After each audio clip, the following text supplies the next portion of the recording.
مسلمانانو دوه روزنه په سوشل میډیا باندې په فیسبوک باندې یو ویډیو وایرل شوی دا یو عالم تیریږي یو عالم په موټرسایکل باندې تیریږي ورستنه یو سیاسي پارټي ولا خلک دي هغه عالم په گزار ور باندې کوي په کاڼي باندې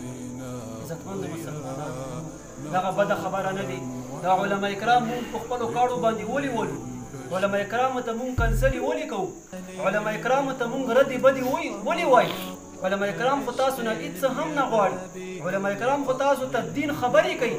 علما کرام خو تاسو ته ښې خبرې کوي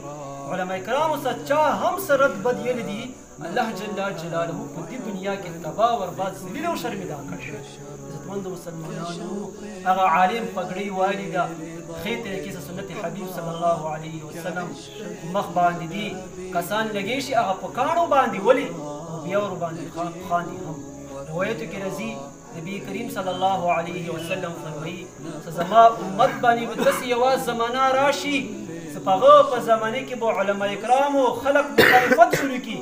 بیا څه کله هم د علما کرامو مخالفت شروع کړي درې عذابونه په دوی خلکو به باندې راځي یو عذاب دا هغه دی چې دوی څه کوم رزق دی هغه به کوم برکت دی هغه به نه الله جل جلاله چت کړي بې برکته بشي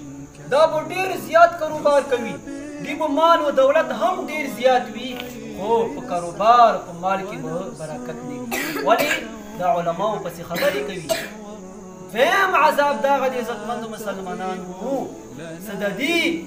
کس دغه خلک اخري وخت کې به د دینه ایمان سلب شي ایمان به ورنه لاړ شي ولې چې دوی په ژوند کې علما کرامو ته تکلیف ورکولی دی علما کرامو دردولی دي علما کرامو ته یې کنځلې کړي دي زیړې کړي دي عزتمندو مسلمانانو موږ ته هم دغه پکار دی چې موږ د علما کرامو رد و بد